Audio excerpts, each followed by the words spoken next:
Welcome back to another episode of RNT Fitness Radio, and today I'm joined by osteopath, anatomy teacher, and overall movement geek, Dan Baines. Dan's one of the most knowledgeable and interesting therapists I've come across over the years, and he's helped myself and many of our clients overcome roadblock issues. What I've always liked about Dan is that he knows what heavy lifting is all about. He's squatted over 500 pounds in his years of powerlifting, and he's also deadlifted over 600 pounds. Something which not many in the therapy and physio world can relate to. I first came to know about Dan through a recommendation in 2015 when I was struggling with SI joint pain and I couldn't get to the root cause of it all. Through many of his different techniques, including P-DTR, NKT, reflexology, anatomy in motion, and his unique method of blending them all together, he was able to get me pain-free almost immediately. Ever since, he's been one of my top go-to guys in London. In today's episode, we discuss his theories in more depth, the biggest issues he comes across in the general population, and how you can start being healthier and more pain-free from today.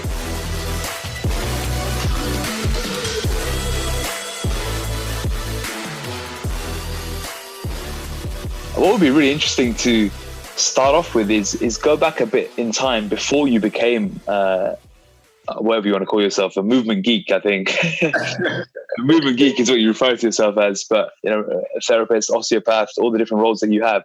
What was the initial trigger to becoming what you are now? Right, I kind of fell into it, but there was kind of a logical step as I fell into it, I guess. So I started training myself. So I started training, I used to run when I was a kid, like really small. My brother used to wind me up no end. I found just running, got rid of all my energy. And then all of a sudden I was just like the archetypal, I thought, little boy. My mum would probably say something different. So I started with the running. Then I ended up being a judo fighter for a while. And that got me into training at the gym because I was trying to stay down weights. And I thought, to hell with it. All this eating lettuce leaves and that is not for me. So I thought, right, I'll go up some weights instead. Then ended up in Sheffield studying architecture, and I was powerlifting at the time, which was a great way to learn. A guy called Jamie Reeves there, who used to be world's strongest man years ago. So before it was quite as popular as it is now, it was still kind of a bit more underground, I guess. Learned some amazing stuff there, but then realised that actually sitting behind the desk all day really wasn't going to do me any good at all. And I'd been dancing at the time. And I'd been paying my way through architecture school with sort of like the dancing work I've been doing. I thought, this is much more fun than architecture. So foolishly, perhaps with hindsight, I took a complete jump to the left and ended up at Northern School of Contemporary Dance. And from there, ended up doing that for 10, 15 years, I guess. Ended up in the show Stomp, which was for 7 years, which is a pretty physical way to earn a living, brilliant way to earn a living. But by the end of it, I was struggling to get out of bed. My body just had enough. I know there's a lot of talk about actually getting fatigue through too much training. And I know last time I looked into it, people going, actually, it's a lot harder than you think it is to overtax the system. I don't know where people are now with it. But I was training every day. I was dancing every night, twice on some nights, training people as well. So lack of sleep, lack of good nutrition, over exercise. My body was just a mess. So then I decided to study osteopathy to try and figure out what was going on. And that kind of led me down all the different routes where I went. So I guess it was a selfish start in terms of, can I figure out what's going on with myself? And then after that, it was a fascination with all these wonderful things that the body can do. And then I guess the final part of that was actually with that skill set. It's quite a unique skill set to start helping other people out. So it kind of, in a way, a lot of people get into it because they want to help other people. For me, I'll be honest, it was really selfish to help myself. But that kind of gives you the motivation as well to really get stuck into it and question everything. So yeah, that's how I ended up being where I am now. Were you powerlifting during your time at Stomp? Not powerlifting per se. I was still training the way that I would do when I was powerlifting, but just not quite with the same I didn't have the same intensity. So, I mean, by the end of it, I struggled to motivate myself to get up on stage. The adrenaline wasn't enough to kind of fire me up. So instead of it being auto drive, I had to sit there and get my headspace in a good place and then go out there, do, come back out again. But literally, as soon as I came off the stage, boom, I was gone.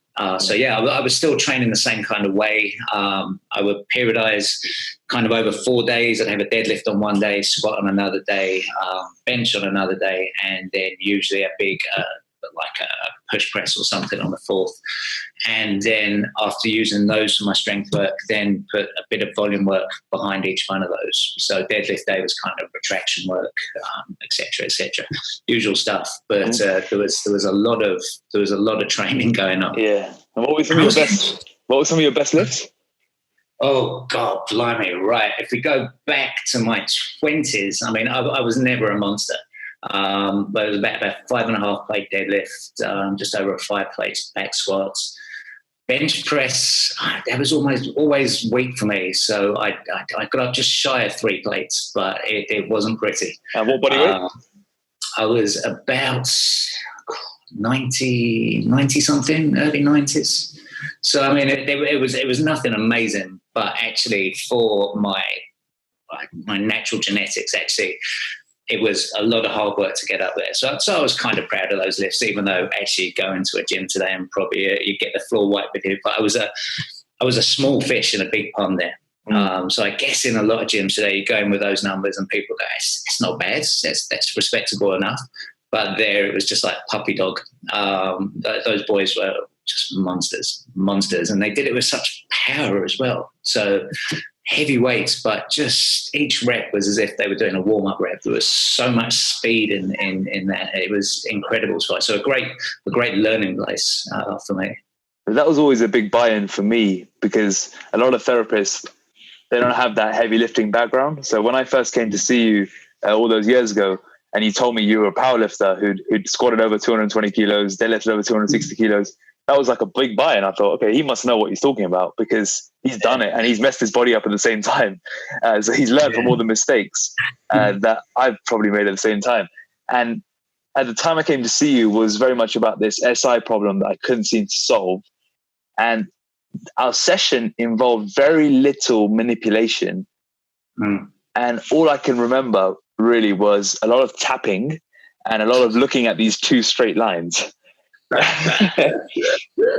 Can you explain what exactly these lines are and some more about your beliefs and how you work with clients? I know it's very holistic, but you've also got some really unique areas, which I know you focus a lot of attention on. I don't know if things have changed in the last few years, but when I saw you, it was very much related to looking at these lines, tapping, reflexology, all these various tools you put together and meshed into one.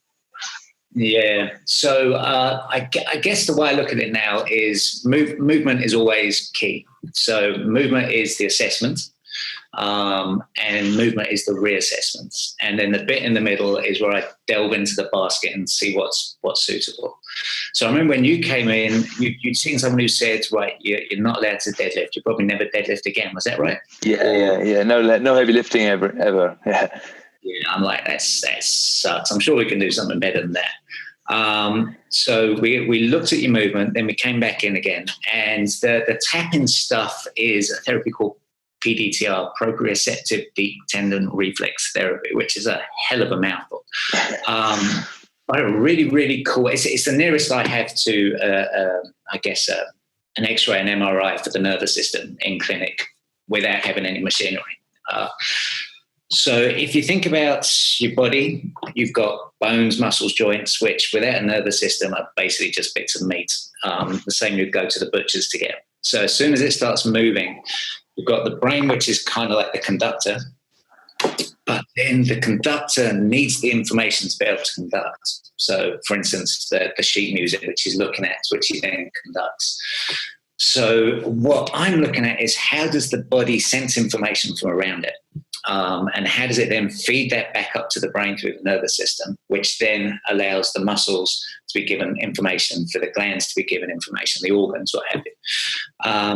So the way we do it is we stimulate the nerve receptor. So if I was tapping on you, I was probably stretching something. So, for instance, if you've got some scar tissue, quite often scar tissue is set up so that the receptors which send stretch are hyper-receptive. So they don't need much stretch to send a signal up to the brain, which means that if someone had a C-section scar, they wouldn't want to be extending backwards because they would stretch that scar up. So what I do with that is I will stretch the receptor in there, and then there's various ways that we find out how they pair together. And I'm looking to, if we take an analogy of gardening and pulling out weeds from the garden, if you just pull off the top of the weed, it's going to grow back. So I'm looking at getting all the way back down right to the roots of that weed from a nervous system perspective. And then we treat it down there and the rest of the compensation falls away. So there's a lot of functional neurology in there, which is still, I think, in its young years. It's quite new stuff. And I was lucky enough to learn from Jose, the chap who came up with it when he came over to the UK for the first time. And still now when people train with him, things have changed from when I learned it. So I'm still adapting, still changing it. The lines are slightly different. Now, before we move on to the lines, Dan, yes. Just to recap what you've just said, would an example be if someone comes to you with a lower back problem, you're then looking at the map of the body and wondering what's triggering it elsewhere that's causing that lower back to be flared up? Yes. Is that correct? It is. So it's usually a million miles away from the back, is what I found. For instance, I had a lady in just now who's a decorator. And we've treated a few things in the past, but whenever she decorates, it keeps coming back. I'm going, okay, what happens when you decorate? So it happens to her when she's doing ceilings, when she's doing walls. And we know that her back's all compressed, all the facet joints on the back get compressed up quite easily. So if we just tuck a pelvis under, it relieves the pain a lot, but it keeps coming back. So we went, right, what do you need to do when you look up at the ceiling? Well, the first thing, the least obvious thing, but perhaps one of the most important things is what happens with your eyes. So she has to look up to look at the ceiling. And she's had head concussions, several head concussions. So we checked out all her eye movements. We checked out different ways that the eyes can move. So you can have your head still, move your eyes. You can keep your eyes still, move your heads. You can flash from one point to the other, all different neurological tests for the eyesight. And we found a lot of the eye work was causing a lot of trouble when she was looking up. So we treated all of that.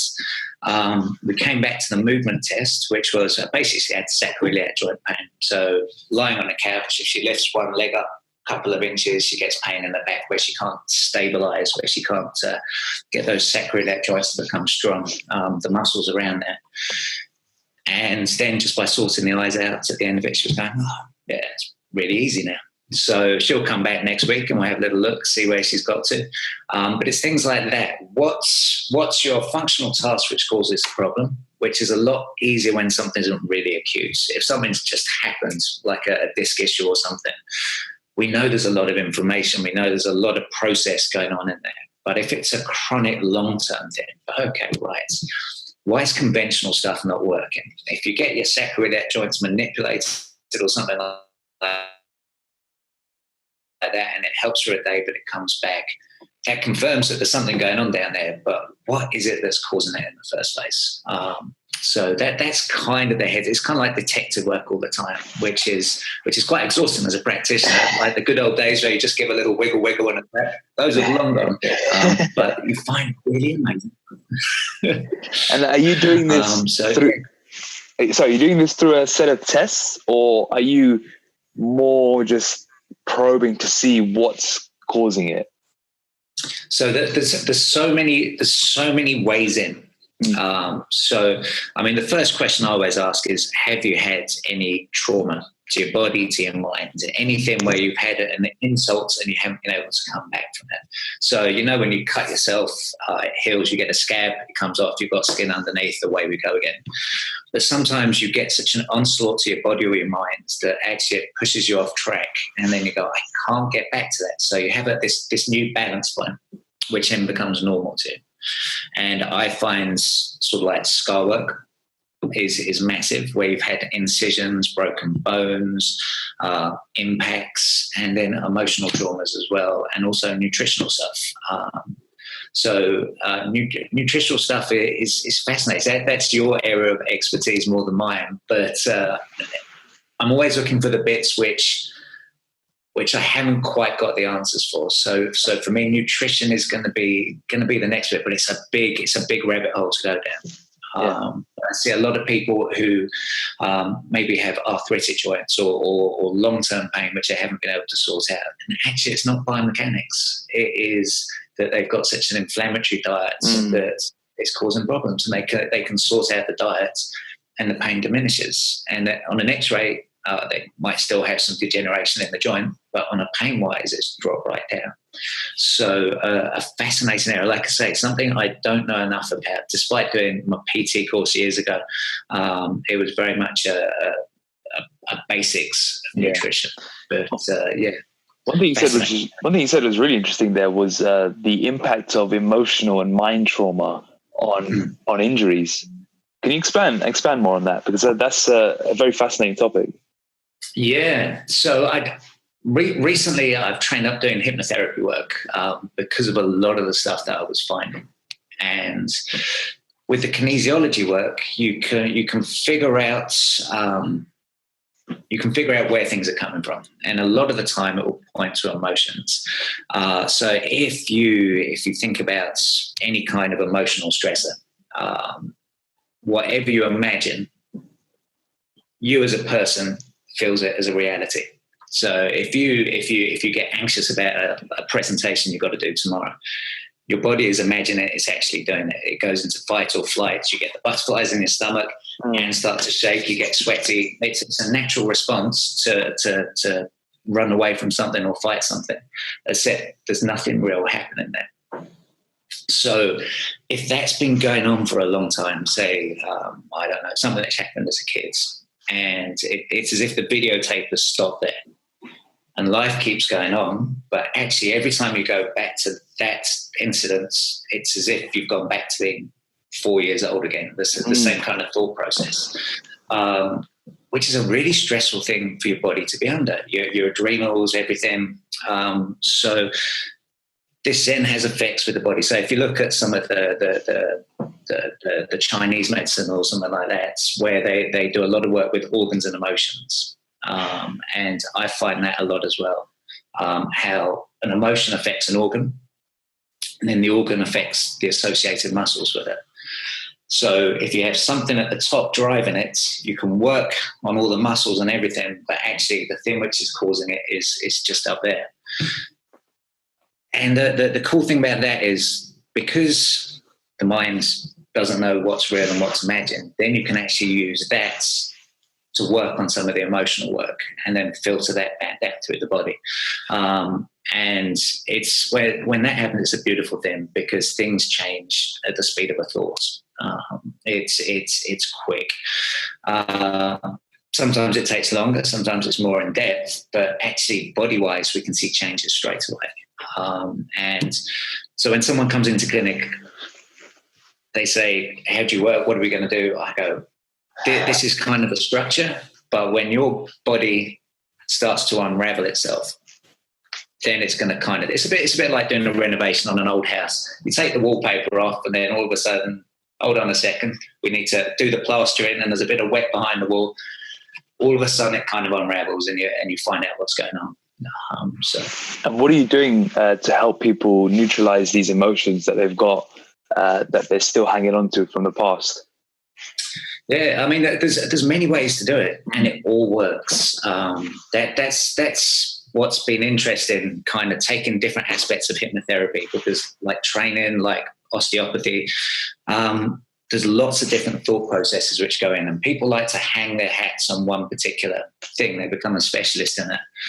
And I think to work with human beings, you've got to be a generalist, because there is so much stuff going on. It's organized chaos in there. We don't really know. And I think anyone who comes in and says, I've got the answers for it, is that I get a bit wary about that, because it is so complicated. I don't think anyone's got the answers. But within that, you can kind of go in on any of the different entry points into mind stuff and have a little tweak, and it changes everything around. And by that, I mean, so from a hypnotherapy point of view, you have some people who want to regress back to the incident for that kid, the 4-year-old thing. They'll go back there, they'll do some work as a 4-year-old, and then allow them to bring it forwards. So that's all done in your imagination, giving yourself permission to kind of change and move forwards. There's people who will change the behavior of the person. Someone will change the beliefs of the person. There's so many different ways to come into that problem. But in reality, what I found is any of them, you go in, have a little tweak, and as long as you create a change coming out the other side, so as long as you cement the change in, it then allows people to take that and move on with it. And again, sometimes it's one session, sometimes it's several sessions, and very much depending on the person. So if someone believes that they need to go back into the past and figure stuff out, the one problem I have with that is every time you go back to a memory, you change it. So the only way not to have a memory, not to change a memory, is to never think about it, which kind of messes your head up a little bit. So every time you go back to a stressful memory from your past, you're kind of re-traumatizing yourself again. So every time you think back, you go, oh, that was terrible, and it comes forwards with you and you change it. So we have to be careful. If you're going to go back, we need to change it for the better and bring that forwards. So it's a bit more... It's a bit more of a risky business, I guess. I mean, there's ways to do it without re-traumatizing people. Did that answer any of your question? I just do it on a random. No, I got it. And how are you using hypnotherapy to do so? And are you doing these? Are you doing this within your sessions now, or is this homework? Or so how's the hypnotherapy kind of tying into this? So it depends on the person coming through. I think hypnotherapy has got a lot of stigma about it. People are terrified of it. And so it depends. Some people come especially for it.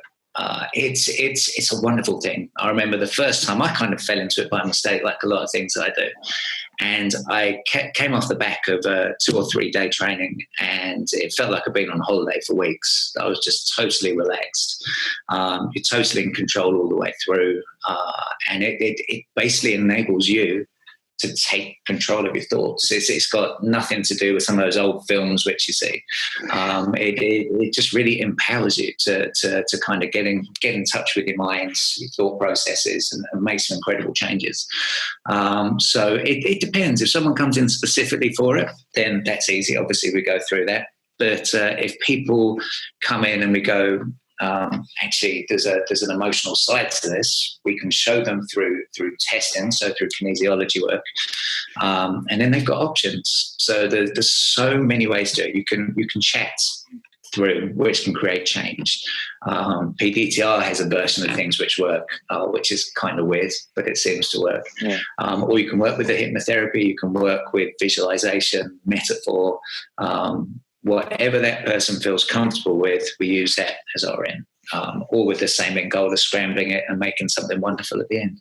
At what point do you decide it's an emotional or mind problem as opposed to a kinesiology or biomechanical issue? That's a hard one. That's a hard one.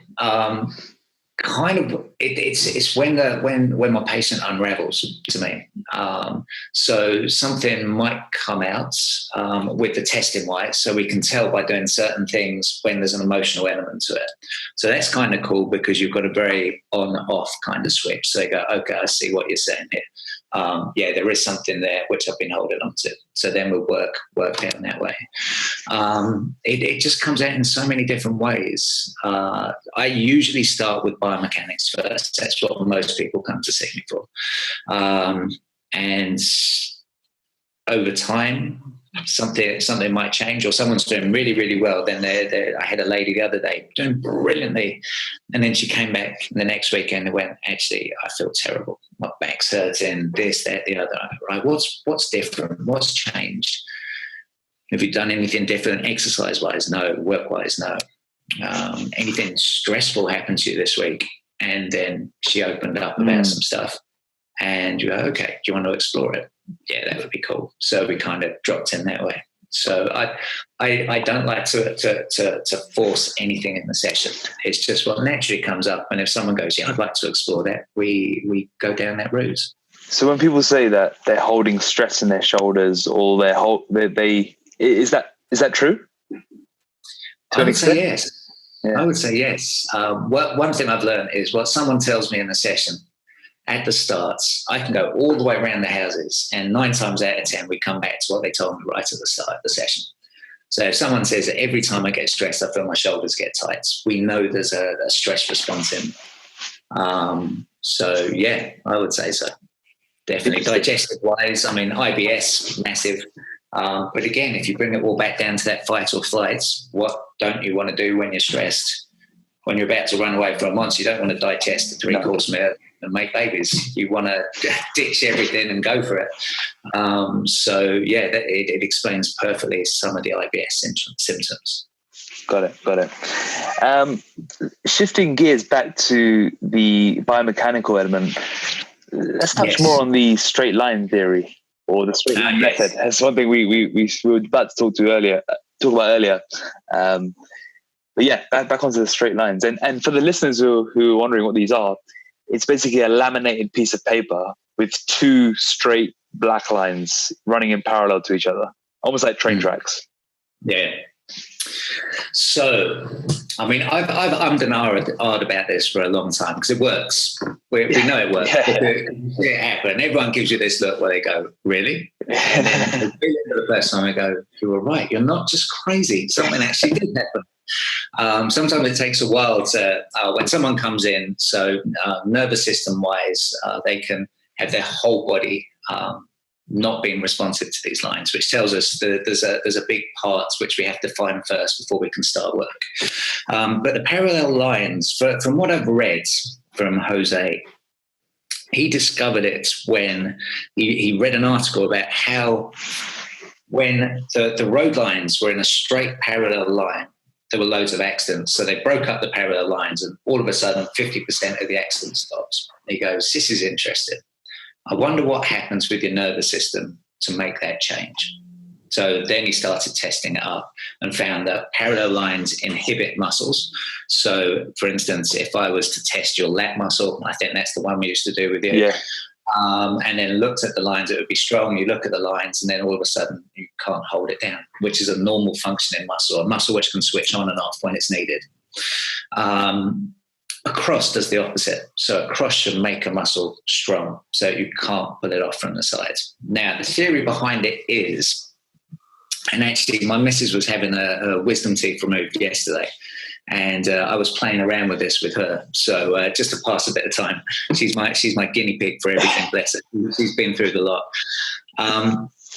And with the parallel lines, the theory is that you haven't got a start and a stop to them. So with a cross, you've got that focal point in the middle, but with the parallel lines, it's kind of moving in a way.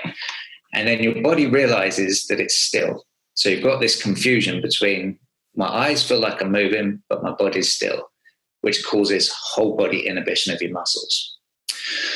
So we had a look. Remember those old, I don't know if you remember these, I think I'm a bit older than you, buddy, but those back in the 90s, we had posters where you look at them and they kind of spiral and they kind of move into them. Yeah. And again, they've got that movement going on in them, even though they're still. So you look at those and then your body goes, hold on a second, I'm not moving. Again, global weakness, which is really, really cool. So we were playing with this in the hospital, and the nurses were looking at us as if we were mad yesterday. But anything where the nervous system gets confused. So for instance, if you walk and you'll step on your left leg, you're swinging right arm. So you've got this opposition going as you walk. If you walk with left arm, left leg, right arm, right leg, so they're swinging at the same time as each other, your whole body goes weak. It confuses your nervous system. If you do it for too long, then it facilitates everything. So then everything becomes strong and won't let go. So it kind of upregulates to protect itself. So the parallel lines, they just give us this lovely way of going, okay, are your muscles behaving how we'd expect your muscles to behave? Are your organs, are your cranial nerves doing what we expect them to? So anything where we stress something which is feeling a little bit compromised, it can send it to a point where your whole body locks up or your whole body goes weak. So yeah, it's a really simple assessment tool. But it really does work. And I remember wondering how, if I look at this piece of paper, my lat or my glute goes from firing to completely out of control. Yeah. And you can completely control anything I'm doing if I'm looking at the lines. Or is it the other way around? Is it when I'm... So in theory, it should be strong without looking, and then you look at them, and then you get the individual. Okay, yeah, the other way around, yeah. But yeah, truly fascinating, and it allowed you to gauge whether what you were doing was correct, almost at a real-time basis. Exactly. So you're not guessing about it anymore. Of course, is it the big bit or one of the big bits which is holding everything together? So for me, now it's interesting when I work with movements, when I work with hypnotherapy stuff, all of these are such powerful tools, but they're big tools. And it's hard to tell where you are when you started and when you finish. So you come in and go, okay, so for instance, you come in with sacroiliac joints. Let's work on your squat. So we look at your squat, we make sure there's no butt tucking or what have you at the end. Everything's nice and parallel coming down. The hips don't twist out. Equal weight through both feet. We think, okay, that's pretty cool. Then we send you away with the homework. Now, we don't know whether your body is going to take that on and go, yeah, that really helps me, or whether actually we've missed something. And by putting you into the perfect squat technique, whether actually there was a reason why you were twisting out. So actually we could be making it worse. So what that allows me to do is go, actually, if I do put you through movement into a perfect squat technique or whatever we deem as perfect, and I give you the parallel lines as well, are your muscles still doing what we expect them to do? So it allows me to test my work as much as anything else, which I kind of like, because there's an element of guess in everything that you do, but I like to take out as much of the guess as possible so I can really hone in on where actually I think I need to work. And I don't get it right all the time by a long stretch, but it's helped me get it more right.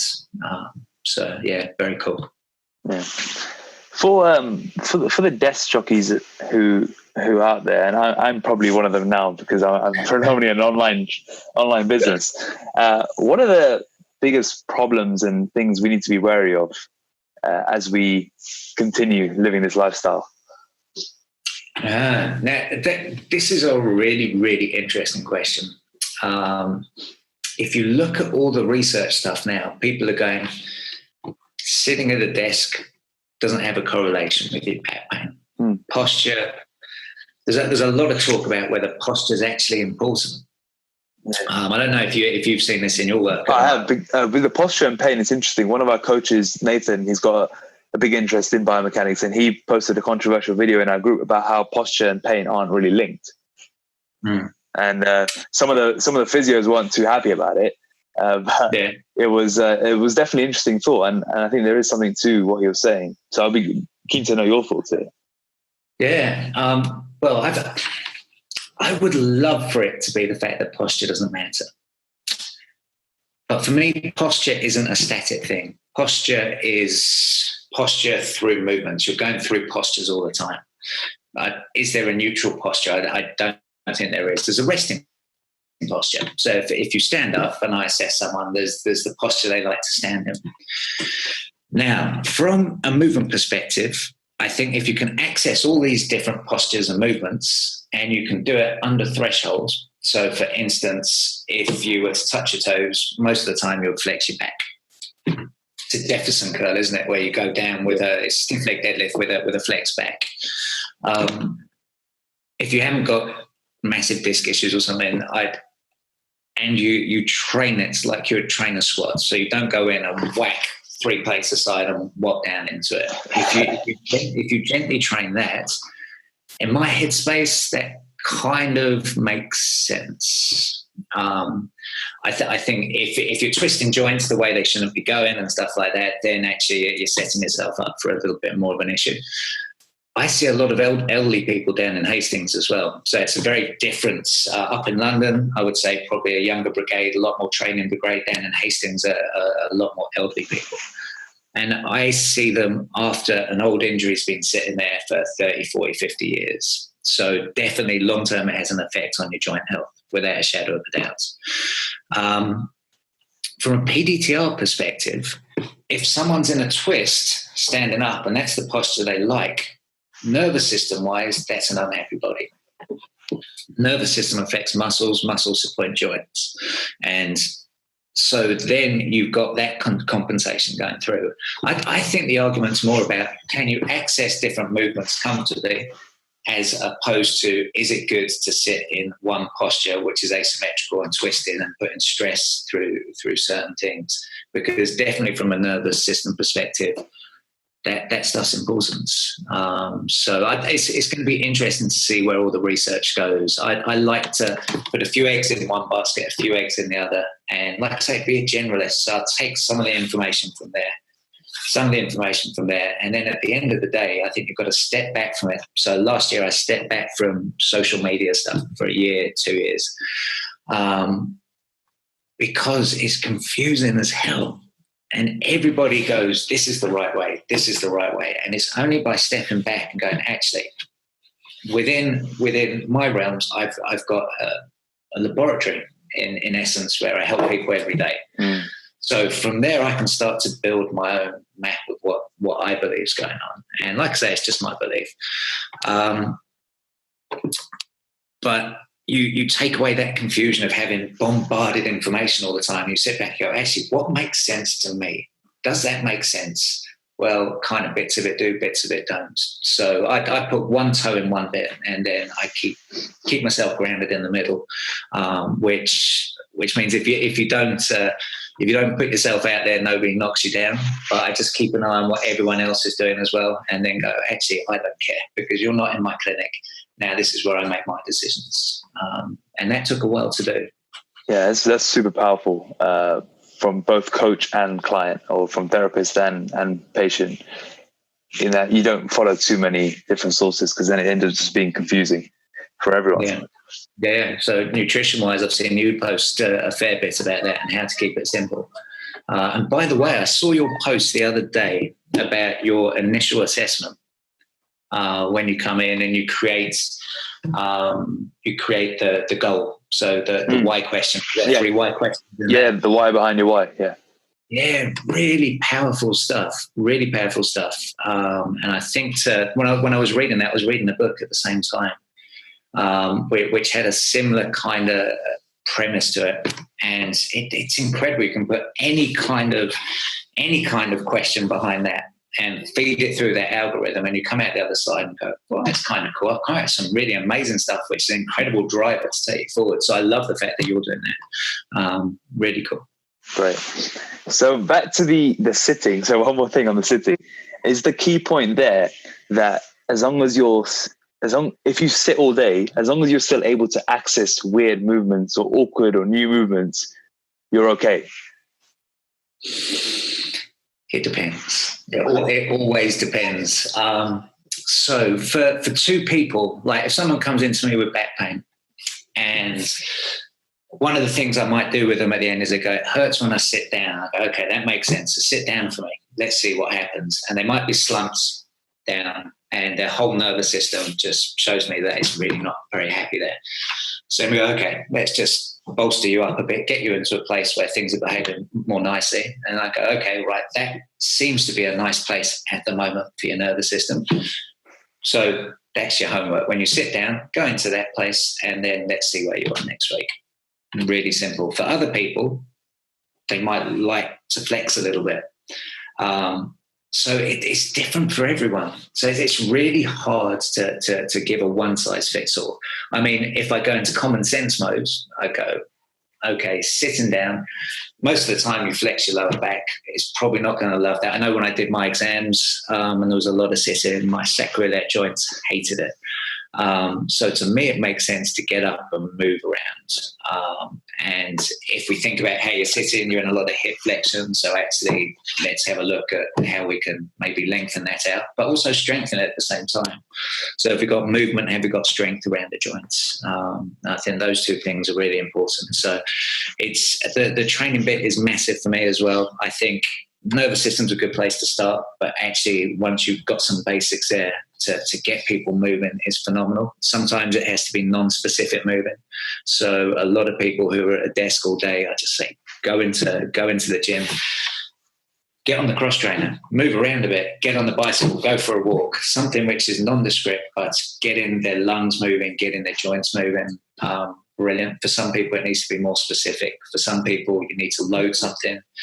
For other people, if you've been in the gym all the time, actually, sometimes you need to unload stuff and just go, I'll tell you what, just take your foot off the gas because your body needs time to heal itself. So it's very, very different for everyone. And I would, originally I was a movement fixes everything guy. And I don't always buy into that now. I think movement is good. Movement is healthy. But there's times when actually, if you move a lot, perhaps we need to move a little bit less. Or if something's very unstable, perhaps we need to strengthen things up specifically before making it globally. It's all very dependent on the person. So I'm still sitting on the fence with your question. I think usually it's probably a good thing to access movement after you've been sitting for a while. Yes. I bought a standing desk last year, at the end of last year, just to get out of sitting all the time. But what I did at the beginning was I took it to the extreme and I just stood all the time. And I found myself actually being in worse posture positions at certain points. I'd have to check myself because what I end up doing is slouching my neck or leaning or arching my back or locking my knees out for a long period of time in a really hyperextended position. Yeah. And so it goes the other way as well. So what I do now is I try and do like an hour or so here and then an hour or so standing and just mix it up accordingly. And I feel much better doing it that way. Yeah, definitely. Variety is key. Definitely. Variety in food, variety in postures, variety in movements. Like I say, I think if you can open up the panorama of everything that you do and go, actually, how do I make everything more nutritious from emotional stimulus to nutritional stimulus, physical stimulus, sense of community, just everything, just give you more of a life. If you open up that whole feeling of life and everything that fits into that, then you've got a healthy person. And I guess in clinic, I used to look at going, is it your ankle which is causing your back pain? And I go, actually, what's the biggest stressor in this? So take a cup full of stress, biomechanical stress, nutritional stress, emotional stress. It only takes so much before it all flows over the top. So I go, okay, what's the biggest bit of stress in there? And if it's a biomechanical ankle thing, we go, right, let's start there. And a bit comes out and you've got more wiggle room inside that whole system. So can we just make people healthier? So the step over between personal trainer, hypnotherapist, osteopath, actually it's all one. You become this generalist who just help people feel good, which is quite a nice job to have. Exactly. It's very similar, actually. I think we're both of the similar mindset that it's not just one area. Like we focus, for example, predominantly on body composition, but we also know the role that pain or injury has and the role mindset has and mental health, and they all feed into one. And it's exactly that stress cup analogy that you use.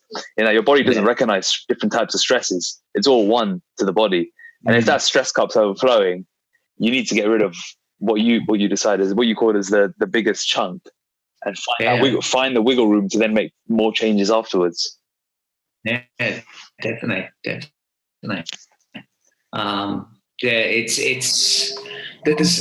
the hard thing is there's not many. You can't go and learn a therapy which does that. I mean, osteopathy's got some lovely principles to it. Love osteopathic principles, but when I was learning, they didn't give you the skill set to work with emotional stressors, with food stressors, with lifestyle stressors. Really, they were pretty biomechanical in the way that I was taught. But it makes sense that if you start to combine all these things or work in a multidisciplinary kind of area where you've got some people working with movement, nutrition, biomechanics, all of that, then actually what an amazing experience for people to walk into feeling looked after on all those different areas. I mean, it would be a lovely place, and then build a sense of community within that as well. So then people have that kind of interaction going on. There's some beautiful stuff out at the moment. I was reading a book the other day, what's it called? The Human Givens. And they talk about all these basic emotional needs that us as human beings have to thrive. A sense of needing to have autonomy, a sense of needing to feel wanted where they work, that kind of stuff. And to be able to make sure that all of those pots are kind of bubbling away nicely means that you haven't got any place for emotional disease to sit, because you're content on all these different levels of your life, which I think's coming back to that holistic feel. Actually, if you can make someone healthy in all those areas, give them some movement, but not too much perhaps, give them some good nutrition, but not too extreme, etc., they're going to be healthy and they're going to feel good about themselves. And I think that's where I would see the fitness industry, the helping people with injury. What do you call that industry? Fixing industry. But anyway, the pain industry and the emotional side of it as well. I see more and more people going into that kind of thought process, which is really beautiful, coming out of perhaps some of the stuff we saw when gyms first started becoming commercial, and people are starting. And I think the older you get as well, you see it with a lot of the trainers who I was brought up around, who suddenly they take a step away from sort of like hardcore powerlifting training, and then they start to become more holistic, which is when all the young guys go, oh yeah, they've lost their mojo now, they'll go to someone else. But then all the guys who've been training for a while go, yeah, I kind of get what you're saying now, because this hurts a bit and I can't sit there and just squat under a silly heavy weight anymore. So it'd be interesting to see where that kind of unravels. It's so true. I mean, I may not be in the same generation as you with trainers, but I already know I've gone that way. And a couple of years ago, I was all about powerlifting, hardcore bodybuilding, and that was it. But now I know there's so much more. And I know that going too extreme in those, especially those two areas, especially powerlifting for your body, can be detrimental in the long run. And you do end up being that guy who other people look at and think, he's lost his touch, or he's gone soft, and all of that stuff. Exactly. But then you see the guys who keep going, who kind of hobble into the gym, and they're kind of getting to their late 40s now, and they kind of hobble up to the deadlift, and they kind of wonk out, but they're still lifting it up and grunting, and you go, oh man, bless you. Give your body some love back now. You've worked it hard, you've enjoyed it. I mean, I wouldn't change any of the training stuff that I did. I had a whale of a time. But just for the body of me now, it's maybe not the way to get back in. As much as I love seeing all the younger guys whopping the weight around, there's a bit of me which still goes, I'm kind of jealous, but it's just too much pain nowadays to go back down there. One thing you've given me that I still do to this day, every single workout, is the handcuffs. Handcuffs. I still do them every single. You might want to expand on what that exercise is, as opposed to just saying handcuffs. Yeah, I'm going. Oh, really? I'll put the video in the show notes. But essentially, you start with your hands behind your head, lying face down, hands behind your head, and then you extend your arms forward into like a Y position. Go around into a T. It's almost like YTWs but combined. So you go into the T's. Then you go into the A position, and then you bring it round onto your back. So your hands are now, the back of your hands are now on your lower back. So like you're being handcuffed. And then you go back and reverse it. And that fluid motion it's a mixture of shoulder mobility, strengthening, activation, all wrapped up into one. And because it's so much bang for your buck, you get everything done in pretty much one move. Then I still do it before every single workout. Every single upper body workout. And then I do the lat activation that you taught me, where you create irradiation around the shoulder joint. And I do a variation of that for upper body. But that initiation for a workout, the handcuffs, if you've got the flexibility for it, I can't think of a better warm-up exercise to start an upper body workout. Yeah, it just feels at the end of it. You know, sometimes when you go in and you're rattling around in your joints. Yeah. But after that one, you kind of feel like your joints are stabilized. So then you've got something to just push through, as opposed to just trying to use the big global movements to get what you need. So it feels very solid afterwards. It's an FRC. That's what I was taught it from. Functional range conditioning. And yeah, they've got some great stuff for movement in there. Awesome. Credit where credit's due? Yeah, for sure. What would be your equivalent for a lower body if you had to pick one warm-up exercise for people to do? For their legs, one warm-up exercise. To get you ready for squats, deadlifts, lunges, etc. So you remember those purple wedges which we used to use? Oh, yeah. Remember that? Yeah. I think we used those with. Yeah. So I like that. It allows you to get the foot pronating, which is a much probably misunderstood part of movement for the foot, but a really valuable movement. Too much of it, probably an issue, but not enough of it, just as much of an issue. So being able to get the foot movement up into your tibia, rotating up into all the muscles which stop yourself collapsing down. So it kind of builds it up from the foot back all the way up into the hip. So I kind of like that. And then you can take that into different planes of motion as well, kind of like a compass lunge. So that's kind of cool. There's another FRC one, a 90-90 stretch, but with resistance where you push into the floor, which really does warm up some of the rotators around the hips, which I always find feels nice when I'm squatting as well. Gives you a bit more stability in there. So those are probably two of my favorite. And just to clarify on the wedges, do you want to describe what exactly you're doing there? Yeah, no, definitely. So this is, I learned this through a chap called Gary Ward, who does something called anatomy of motion, which is looking at the gait cycle, how all the bones, joints move, and how the muscles react to the movement of the joints and the bones. So the wedge position, we put a little wedge on the outside of the heel. And the idea with that is that as you put your weight on it, the wedge is just gently encouraging your heel to drop into eversion. So it just drops inwards. The wedge then comes in the other side at the front of the foot. So you've got one coming from the outside of the heel, one under the big toe from the inside. And it gives the opposition to the forefoot. So in theory, if you're walking on a flat surface, the forefoot and the rear foot are kind of doing opposition, transverse plane, frontal plane, sagittal plane.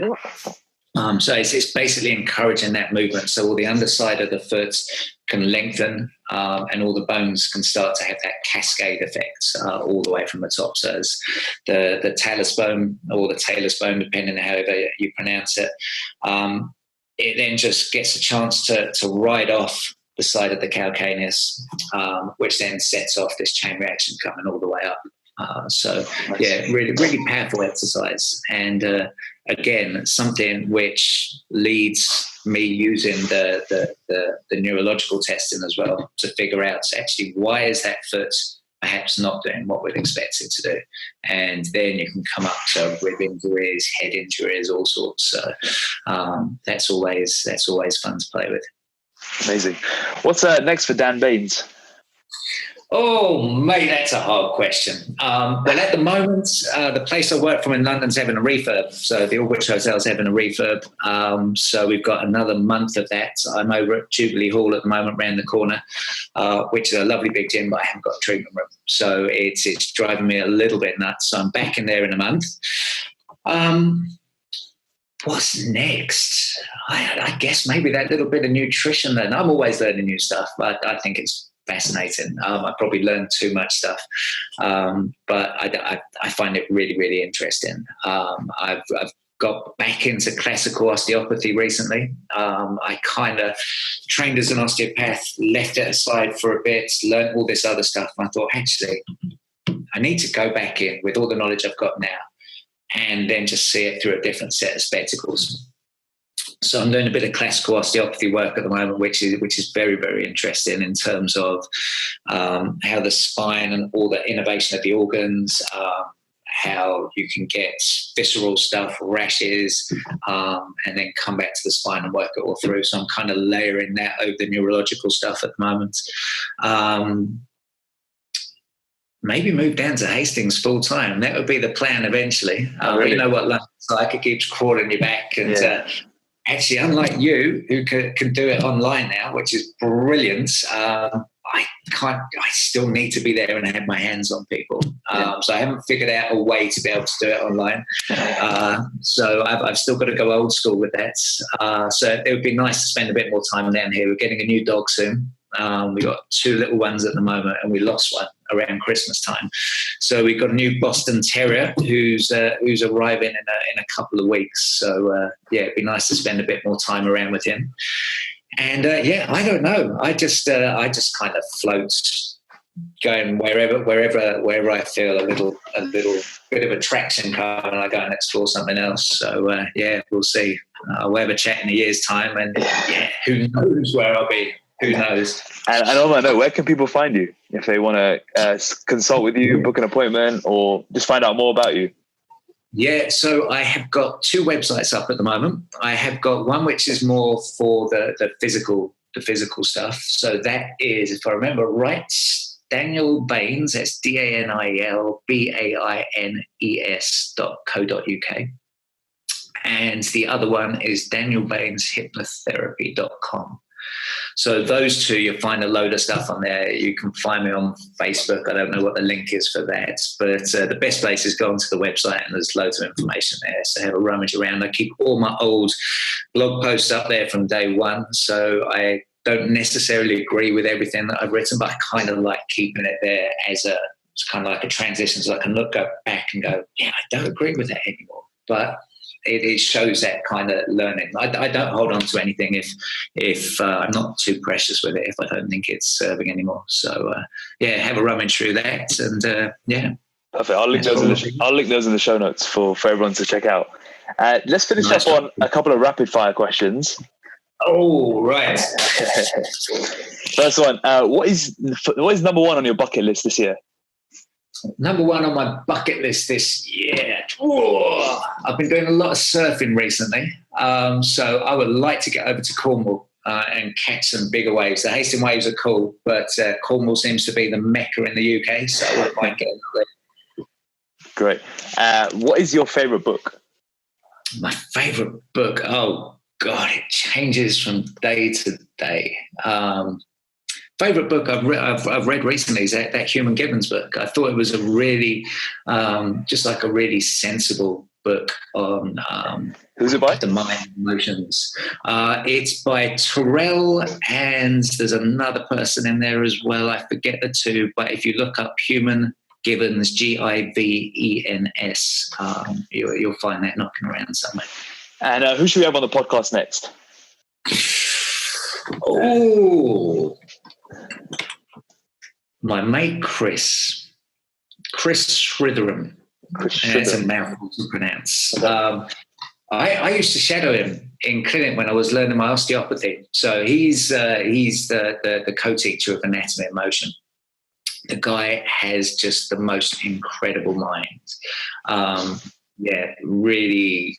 Yeah, when I'm in clinic with him, I follow him up to a point, and then all of a sudden I'm like, how did you just jump from that to that? I'm like, incredible, and a really lovely guy as well. Awesome. So, if you want some contact details, give us a yell and I'll put you in touch. Yeah, I'd love to be in touch. That'd be great. Thank you. Is there anything you'd like to share to finish?